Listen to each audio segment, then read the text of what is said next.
Morning po. Magta-try po tayo ng coffee beans today. So kung mapapansin niyo po, no, sobrang busy po na itong table ko today. Marami po kasing nagtatanong paano daw po kung walang coffee maker, paano daw pong gagawin sa coffee beans. So ito, ide-demo ko po isa-isa. Pero bago po tayo dumating dun sa demo part, introduce ko po muna itong mga coffee beans na to. No? I think I made a post probably a week ago, Amading's Finest. Actually, this is a family business.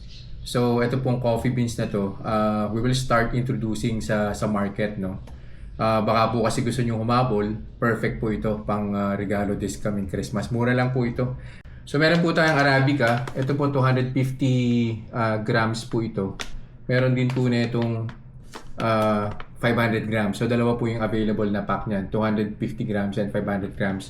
So, bukod po sa Arabica, meron pong Excelsa. Meron din pong Barako. Ayan. And of course, yung Robusta. Ganon din po yan. 250 grams and 500 grams po ang available po dyan. Kung wala po kayong coffee maker, ang pinaka easiest thing to do, of course, aside from yung magpapakulo po kayo sa takore, no, together with the powder, meron po pong isang nabibili. Ito po. Ginagamit po namin to sa camping. Ayan. So, coffee drip po yung tawag dito. Ito pong papel na to, nabibili rin po ito sa online.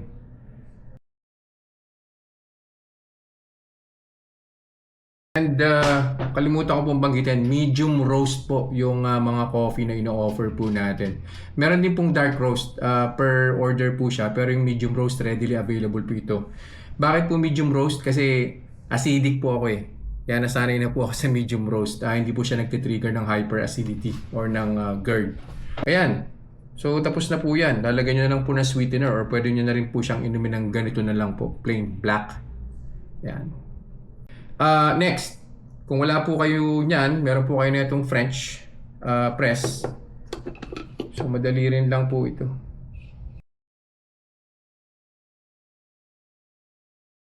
Ayan, maganda po siya. Iwanan nyo pa po ng ilang minuto. Ito kung pupunuin nyo po to, isa, yung coffee drip.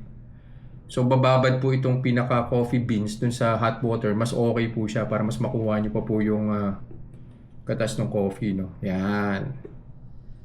Ito po yung conventional, no? Madalas po meron na ito sa bahay. Pero din po, for the sake of demonstration, lagyan lang po natin ng 1 tablespoon, no? Of course, ito po, ginagamitan po ito ng coffee filter. Yan. Meron pong filter yan dito sa loob. Yan. Iwan nyo lang po yung machine. Nagana na po yan. Meron po tayong B coffee dito. Magamit po ng capsule yan. And I just discovered, kasi yung capsule po niyan medyo pricey po siya. Meron pong reusable na capsule. Ito po, nabibili rin po ito online Lalagay ko rin po yung link nito. So, ang gagawin lang po dito sa capsule na to, lalagyan nyo lang po siya ng ground coffee. Ayan Ito po yung B coffee na machine, no? Ito po yung lalagyan niya ng capsule. Insert lang po siya rito. Yan. Pagka-on po ng machine, no, magbi-blink po ito. Tapos pagkatapos po yung mag-blink, ibig sabihin hot na po yung water niya. Pwede na po kayo mamili. Meron po ditong espresso. Meron pong full cup. Ayan.